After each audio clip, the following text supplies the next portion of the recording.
And we are live, ladies and gentlemen, with the Mirabella Mindset. So, yesterday we did a Q&A, and I really enjoyed that particular platform of the Q&A. And I got to pretty much all the questions, but some of the questions that I get asked a lot, and pertains around burnout. Like, so many younger stylists are worried about burnout when you haven't even put the years in yet to be burnt out. And I find it really interesting because you have these big goals and you want to make a ton of money in this career, but you don't want to do the work for it. Like, you don't want to put the time in, sit in the salon and deal with like the lulls of nobody coming in for a couple hours. And I think the reason why most people are burnt out is because their expectations of what they expect the industry to give them is way off. Like, years ago, we had to hand out business cards. We had to talk to people. We had to build up organically, like literally word of mouth, shake hands. Like, there was no Google, there was no Yelp, there was no Instagram, TikTok, none of that stuff. And what you had to do was rely on word of mouth, talking to people. I know that sounds scary, and sitting in the salon just waiting for people to come in half the time. And you were kind of dependent on the owner to really do a good job marketing or putting the ads out in like the yellow pages or billboards and stuff like that. And you had to wait. And then you had to make sure that you nailed the experience. You had to make sure you nailed the hair so good that when they left that salon, they became a raving fan of you and the salon, but specifically you, and they would tell their friends about you. And then you had to ask for the referral. And I think a lot of that core fundamental business building has just left because social media made it so easy for people to edit photos and become popular. And the reason why people are getting burnt out is because they don't have enough intestinal fortitude to put in the hours. And you have to put in hours. You guys are young. Like the fact that you don't want to work weekends right now is mind-boggling to me. But yet you want the results of somebody who puts the work in and works weekends. And I'm not saying you have to work every weekend. I'm not saying that you even have to work weekends. I'm saying if you want these results and you want to make a lot of money and you want a big career, you're going to have to put the time in. And it's fascinating to me that you get burnt out when you only work 20 hours a week. Like, I just cannot wrap my head around that thought process. And for anyone out there who gives the advice of don't burn out, watch what you do with your career, and you're an older stylist, you have to understand they need to build a career first. You feel burnt out because you're 50 or you're 45 or, you put the time in, but they didn't do it yet. And your 20s is the time to do that. And there's an interview with Muhammad Ali. And the reason why I bring this up is this, because a lot of you young stylists aren't managing your time or your energy rate, which is half the reason why you're burnt out. And they talked to Muhammad Ali and they asked him about his success. If you guys don't know who Muhammad Ali is, he's one of the best boxers of all time, arguably one of the greatest or the greatest. And during the interview was, the reporter asked him, like, what do you attribute your success to? And is it this? Is it push-ups? How many hours do you train? He's like, I don't go to bars. I don't mess with the women. And I get to bed by 9. That's it. Like, you guys aren't successful and you're burnt out because you were drinking till 3 o'clock in the morning. That's why you're tired. And how are you going to deliver the service that you need to deliver to the client when you're hungover? And you can't sit in a salon all day because you feel like shit from what you ate all for breakfast or ate for lunch. You're eating these big bowls of Chipotle and you're worn out and you're tired. Like, think about the things that you're doing to support your dreams and your goals. Going out to bars isn't supporting your dreams and goals. Eating a shitty diet during the day is going to make you tired for that client you have at 7 o'clock at night when you have one at 10 and one at 7. What are you doing in the meantime? Are you creating the content? Are you messaging people? Are you interacting? Are you trying to build a business? And if you guys are burnt out and you feel like you're doing everything, if you were doing everything, you would have everything. You're barely even scratching the surface of what it takes to be successful. I promise you. You might think this is hard work, mainly for the fact that you got a trophy when you didn't come in first place, but I'm not going to really touch on that because business is a way different experience than it is when you played softball or soccer or whatever sport you played and you still got the trophy when you didn't even win. You don't get that in this business. Like, if you have an off day, that client you thought was your client will tell her friend about it, and her friend's daughter's friend does hair. She's going to go to her next. You just lost that opportunity. So you have to make sure you're delivering day in and day out. You think it's stressful now. to the new styles, you feel like you're burnt out. Imagine you got 3 kids and a mortgage and a car payment. So you have to build the foundations now. And for any stylist out there who has kids and you have big responsibilities, like help these younger people understand when you put the 10, 12-hour day and you're missing your child's bedtime, that's fucking burnt out. Like that's sad. That hits home. But you're doing it for a reason to put food on the table. If you're missing your friend's bachelorette party because you have to work that week and you have a wedding, that's bullshit. Like you have a couple runs at this career and you have a solid run from your young 20s to your 30s. That's it. You could capture a lot of clients in that time. Then you're going to get married. You're going to have kids. Once you're done having kids, you're going to have another run at it. And that's going to be like your second at bat. Let me have a drink. But if you're wasting your youth and your ability to build the clientele for the simple fact that you don't have the intestinal fortitude to really dig deep and put the hours in, then this career is really not going to be for you and you're not going to be successful at it. What's going to happen is you're going to look at all the people around you who skipped the partying on the weekends, who skipped the bachelor party, who said no to the things that their friends were doing now to say yes to their career. And then they can say yes to the things because they built a career already. You don't have to work 5, 6, 7 days a week forever, but you have to put the time in now. You have to put the hours in behind the chair to get the experience, to become competent, to build the confidence, to make sure you can do anyone's hair and charge whatever you want. There's a much different feel when you go to somebody who put years and years in and they could complete any kind of look for somebody. And you're guaranteeing a result because you have so much experience. You don't get experience by watching YouTube videos and TikTok and working 20 hours a week. You get experience by putting the hours in behind the chair to build the skills, not just hard skills, but soft skills too, like the communication skills, the ability to pre-book somebody, the ability to ask for a referral, to get the review. That comes with time too.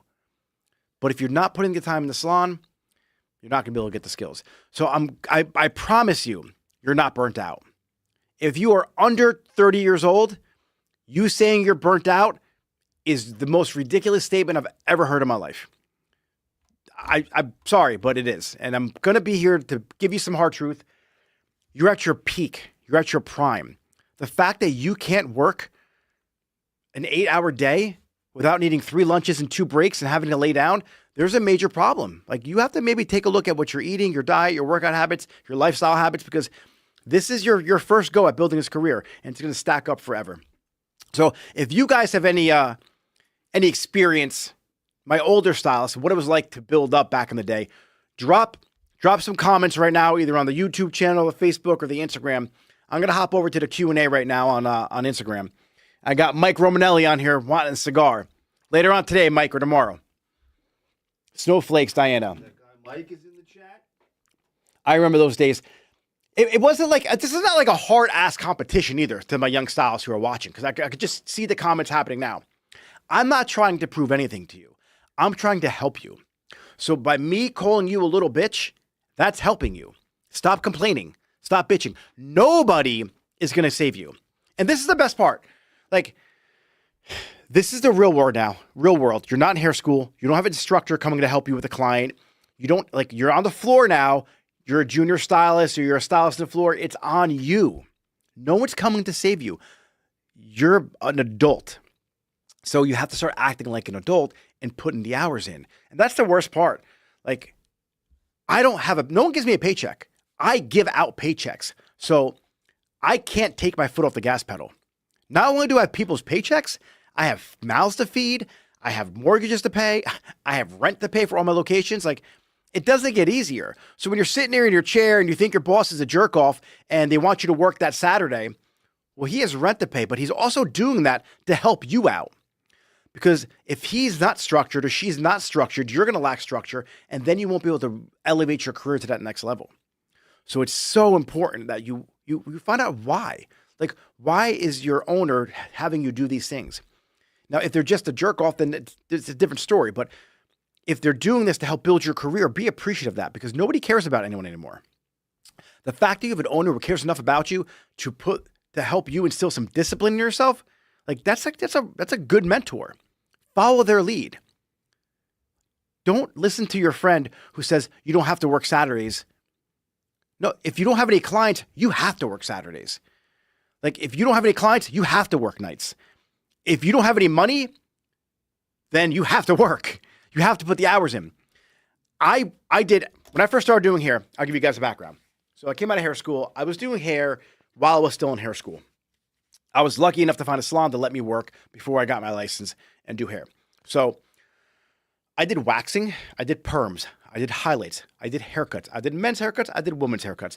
The word no never came out of my mouth. Nick, can you work? Yes, I can.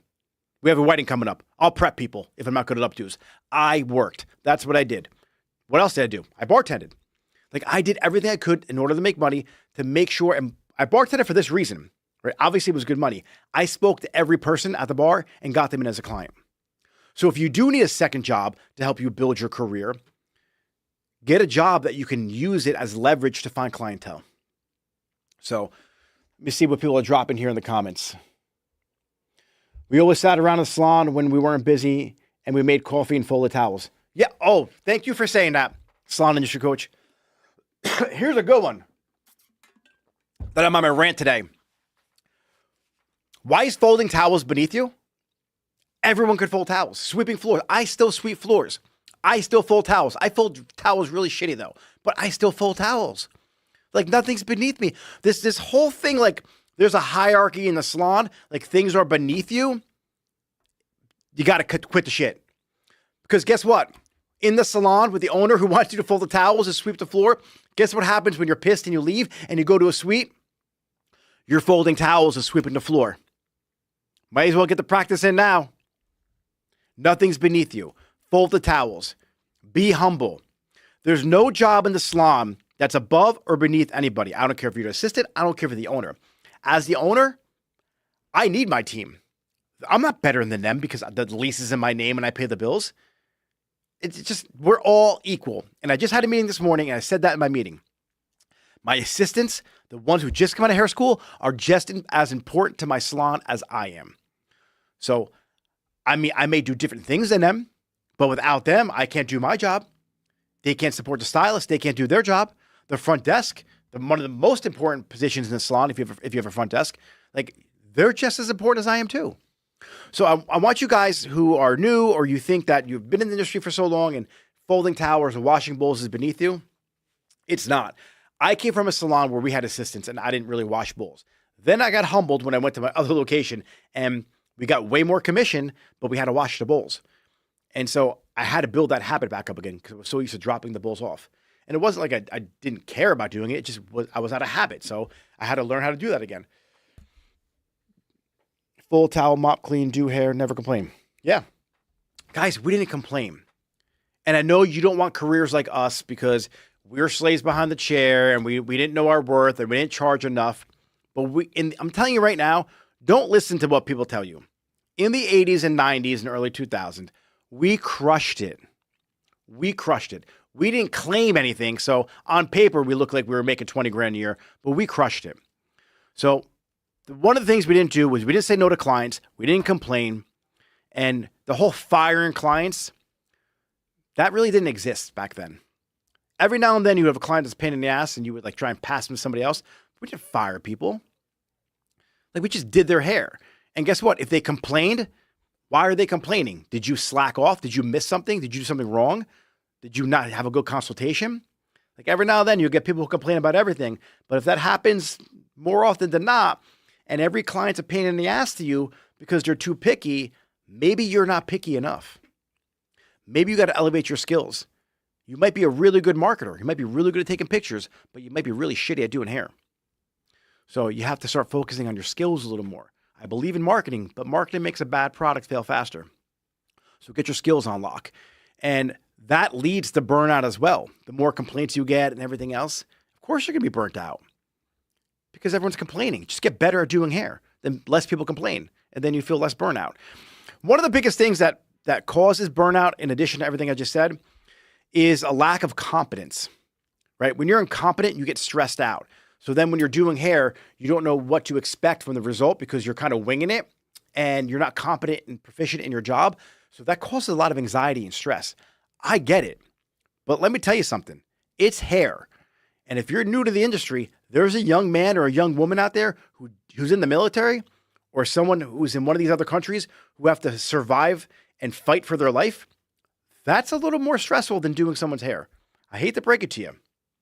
So don't tell me how stressed you are because Margaret complained about her highlights being too light. Believe me, that's not stress. So you guys have to start kind of coming to terms with the fact of what's a real problem and what's not a real problem.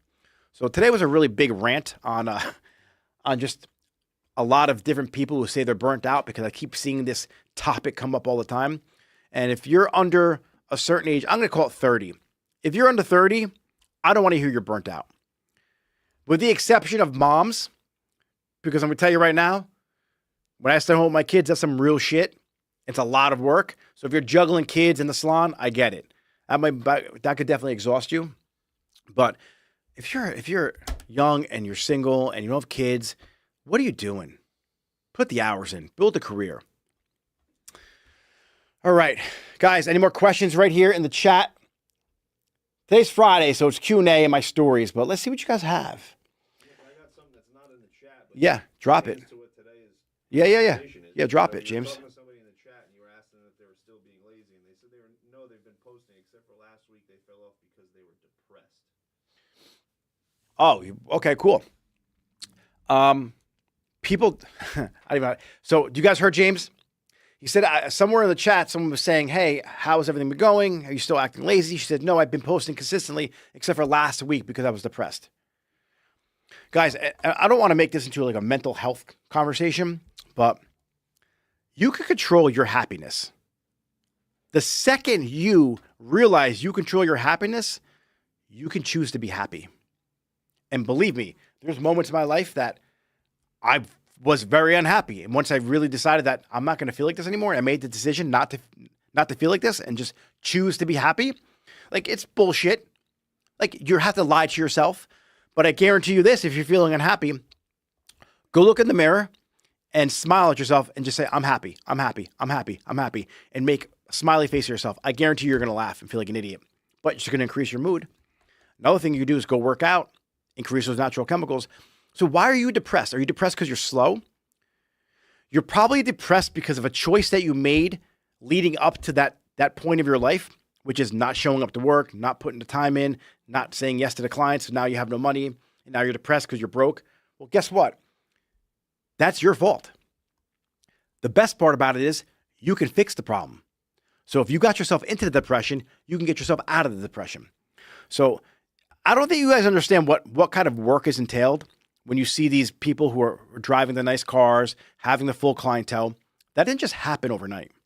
Like, they put the time in. So there's no reason to be depressed. Just do something about it. Like, people tell me they're stressed, right? And they're so stressed. I don't know what to do. There's no need to stress because you have two options.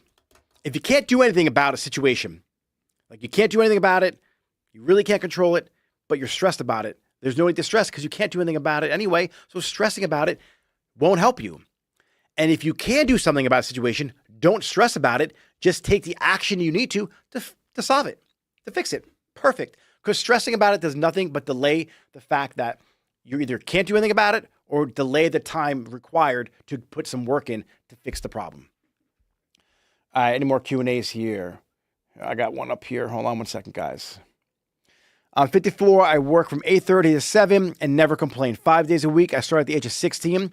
I have coffee when I could, and I still skip lunch. It's just in our DNA, right? I would work. Let me tell you something about working. So when I was bartending towards the end of my bartending career, here's what my schedule was. I would wake up, go to the salon around 8 or 9, work till like 4 or 5, run home, get changed, run to the restaurant, work the dinner shift, work the nightclub shift, get done around 2 or 3, head right home, go to sleep, wake up, do it all over again. That was on repeat from Thursday till Sunday. And then I would wake up and bartend Sunday football after working all day Saturday, working the nightclub at night to work on that Sunday. And then Monday would come and I would either work again Monday if they needed me, or I would just kind of get better at my craft of hair. I would get a total of probably like 3 hours sleep a night, maybe 2, from like Thursday, Friday, Saturday, and Sunday. Sometimes I wouldn't sleep at all. I would just get like an hour nap and go right to the salon. But I had to do that because I fucked around in my 20s. Like, you guys have to understand, you either put the work in now or you put the work in later. And when you're older, it's a lot harder to do. Like post 30, it's rough. Post 40, holy shit. And then I'm not 50 yet, so I'll tell you that when I get there. But I'm not going to slow down. So if you're in your 20s and you're tired now, there's a lot of work you need to do on you. Change your diet, start working out, stop hanging out with the people who are bringing you down and causing these distractions in life. Because when you're 30, the party you go to is a lot more fun when you're making a couple $100,000 a year. Believe me, I've been in both parties before. I've been at the party where I was broke. I've been at the party where I was the guy with the money. So it's a lot more fun when you have money. And the shit you do when you're 20 is boring compared to the stuff you're going to do when you're 30. The vacations get better, and you could compound all that money and make a ton more. All right, questions, guys. Drop some questions here. James, you got any more questions? Not at the moment. Kaylee, awesome. Happy Friday. I'm mopping towel. What was it? What question there? How do I get my young staff to understand? All right. So who said that? Rob?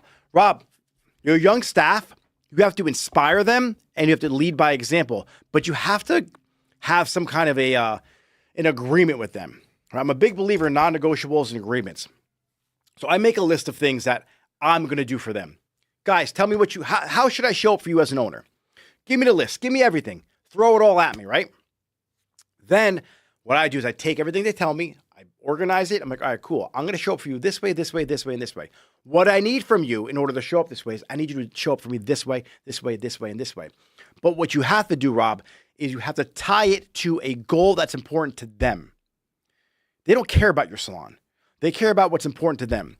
And so if it's getting a new car, moving out of their parents' house, whatever it may be, you have to tie the work ethic to the result they're going to receive at the end of that work.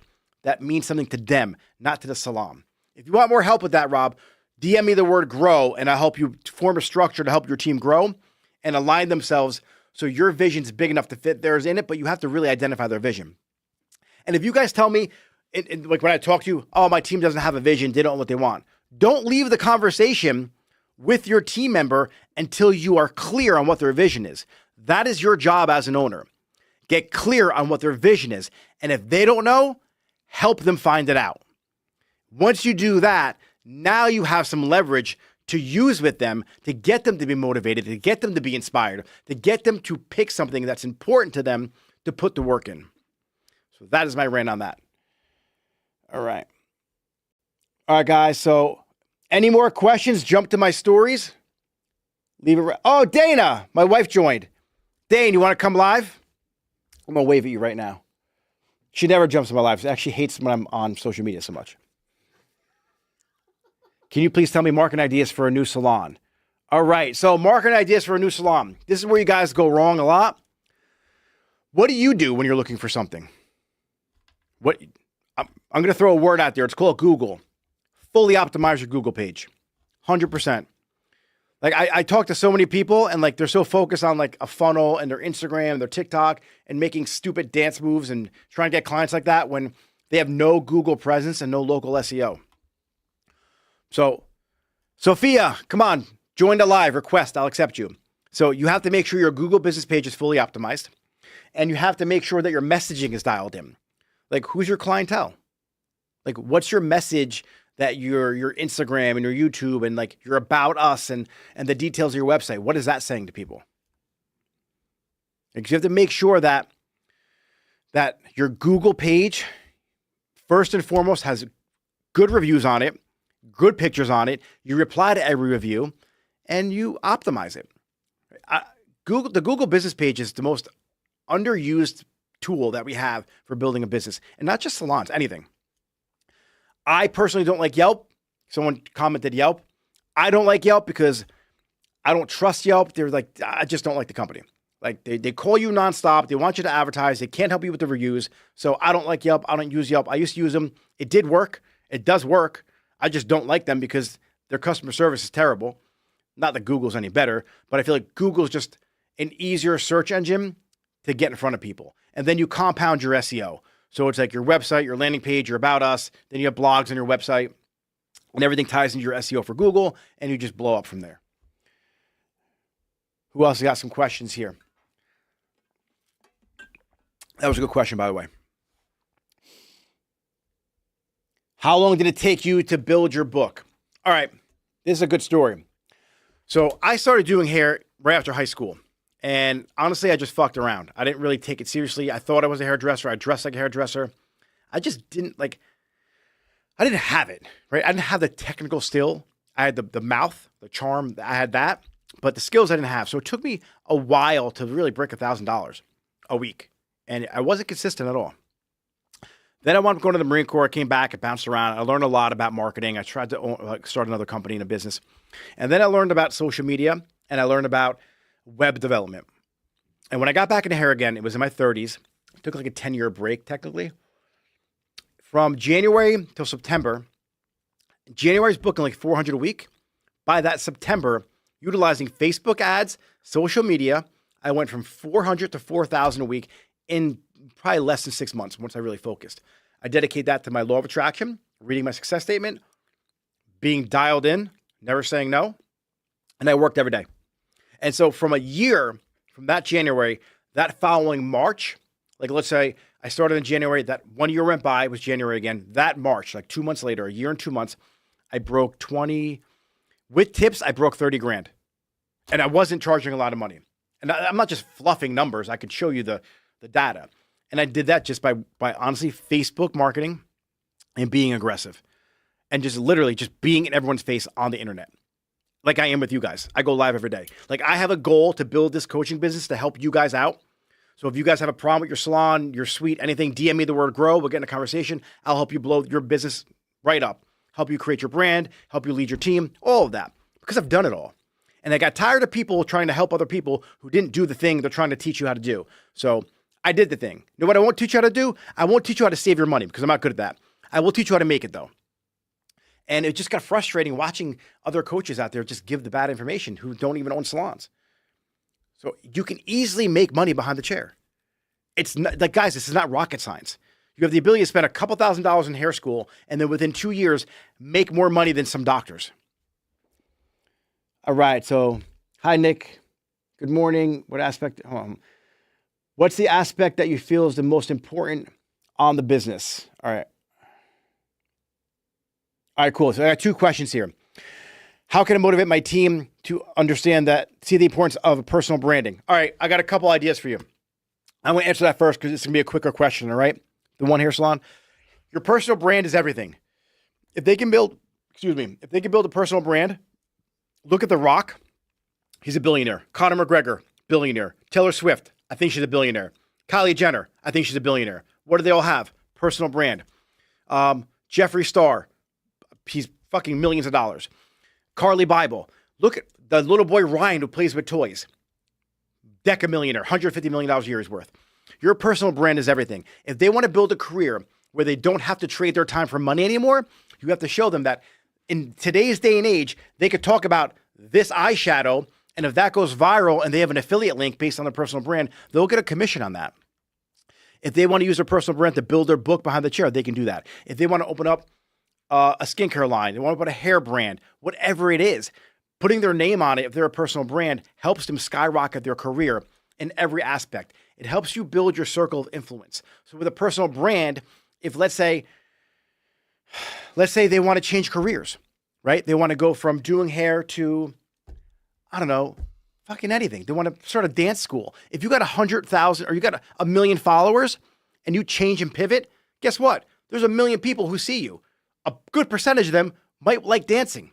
And you could start a whole dance studio. Your personal brand is everything. Take Michael Jordan, for instance, and Nike. The guy crushes it with Nike. He's a personal brand. So you have to make sure you show them how important personal brand is by being the example yourself. So, Mirabelle, are you a personal brand? Right? I want you to understand they're going to mimic you. Like my team barely puts in the effort I put in. So you can't ask them to do what you're doing. A small percentage of it they will do. Right? Now I post every day. I made a commitment to self. I saw Gary Vaynerchuk. I saw Alex Hormozy. I saw Dan Martell. I'm watching these guys, the Wes Watsons, all the other influencers in the world. Right? Those are guys I look. Cody Sanchez. most of them are younger than me. And most of them have a ton more money than me. You want to know why? Personal brand. Tell them to look at anyone their age who has a personal brand. I guarantee you their net worth looks like a phone number. All right. Hi, Nick. Good morning. What's the aspect that you feel is most important on business? A personal brand, right? I'm going to lead right into that. The most important aspect of your business is your reputation, which ties directly to your personal brand. So you have to make sure you guard your reputation very, very closely. So that's, your customer service. That's the energy you have in your salon, how you treat your clients, like the 4 aspects of business: customer service, convenience, product, and price. Like we went over that a couple weeks ago. But your reputation at all costs is one of your most important things that you really have to consider when you own a business.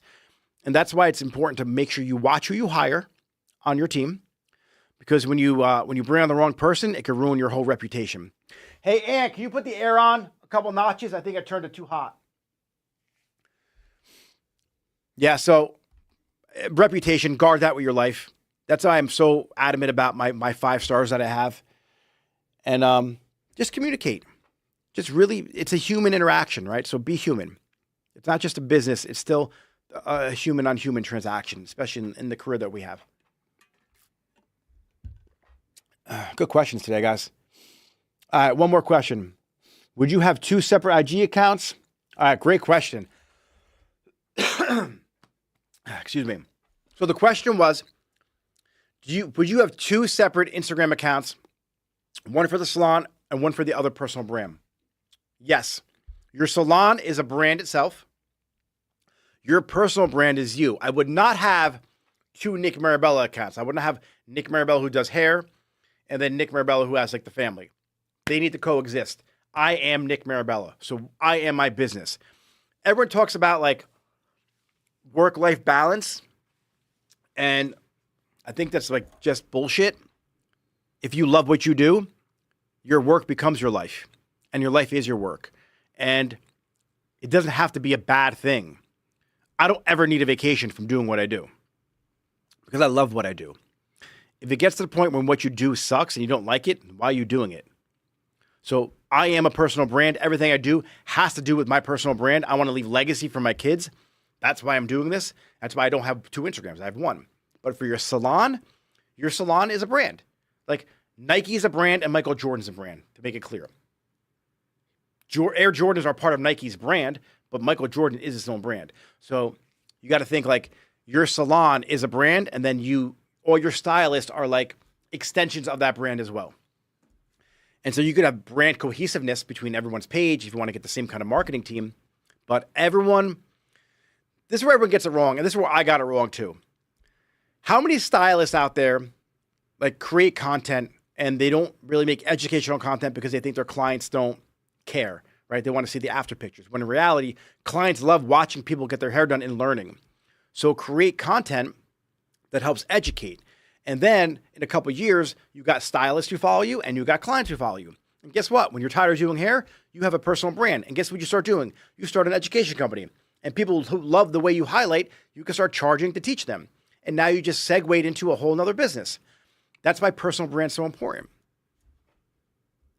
And I'm going to double down on that. I'm going to double click on this. When I talked about personal brand, to Rob up there, if you're really fashionable and you're a stylist and you have a ton of followers, guess what? You can start a clothing line. Like the possibilities are endless when it comes to personal brand. All right, guys, a couple more questions if you have any. If not, we're going to stop, drop, and roll here because it's hot in this motherfucker. All right.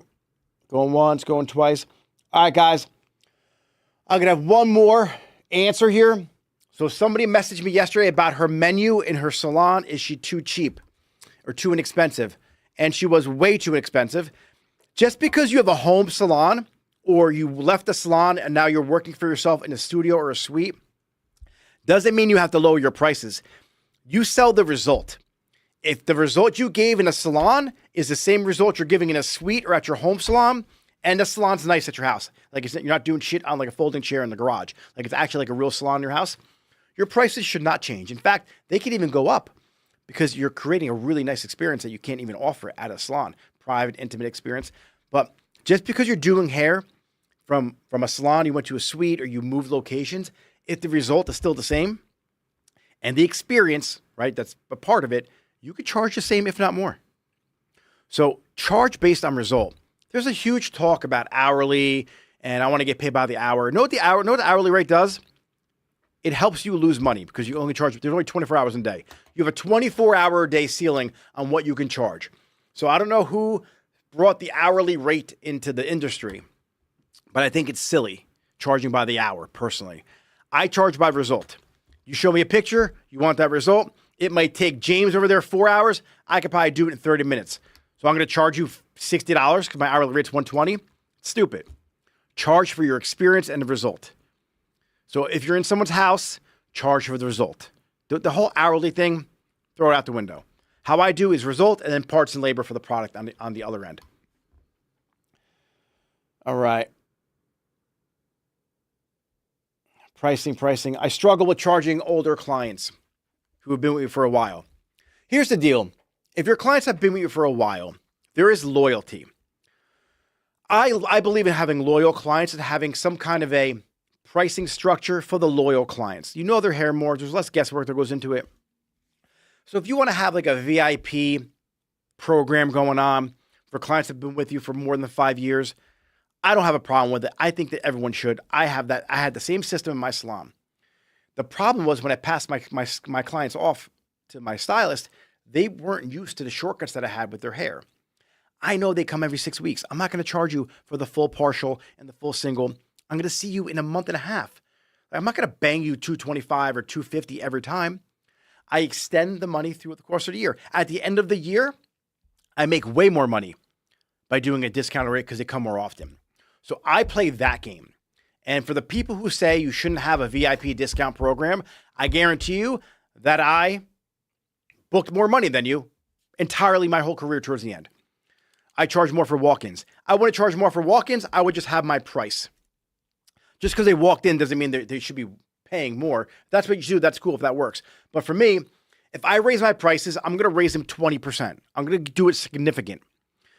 All my VIP clients, they will get a 10% deal. So, hey, Barbara, I'm raising my prices, but you know you've been with me for a while, so you always get a 10% deal. I walked them to the front counter. Hey, James, Barbara did a full highlight today. Take 10% off for her VIP. And I give a wink and a smile and a thumbs up. She always feels like I'm taking care of her. And all my new clients pay that 20% increase. She is paying above what she used to pay, 10% more than she used to, but she still gets that 10% off. And as far as my experience, that always worked for me, and I was able to build my book and increase my prices, taking care of everybody. And then when clients ask how come she pays less, she's been with me for 12 years. Stay with me that long too, and you become a VIP. So that's how I handled it. It worked for me. I have 25 plus years of experience doing this. And so some of the coaches out there who haven't been doing hair as long as I have, but maybe been in the industry, I wouldn't really take their advice. Now, not to say that it doesn't work. Their system definitely probably works great. I just never had gaps in my schedule. I could probably open my schedule right now and be fully booked. I could probably move to anyone's salon in any state and within 6 months be completely busy and be the most busy stylist in your salon. Hands down. If you guys want to take a bet, I'll do it with you guys. So DM me if you guys want to take that bet. But I'm retired from here, so probably I wouldn't take the bet anyway. All right, so if you guys are struggling growing your salon, dealing with the team, leadership, anything like that, DM me the word grow. We'll help figure out what the issue is and get some kind of a system in place to take care of that. Joe Kiwi. Joe, do me a favor, Joe. Hop on here. Request to come on. Guys, Joe used to, he was an intern from high school, and now he's doing sales. Joe, come on. Request. Don't be a little bitch. All right, so we're going to end this live today. You guys are amazing. Have a great weekend. I'll see you guys on Monday. Joe, you requested. My man. You coming on? Is it going? JB, if you know someone who wants to come into the community, tell them to DM me or DM me their handle. I'll get them in. Joe, I don't know why you're not coming in, but I accepted it. All right, guys. So this will be live on YouTube. You can watch the whole entire thing, the whole Q&A, and I will see you guys on Monday. Goodbye.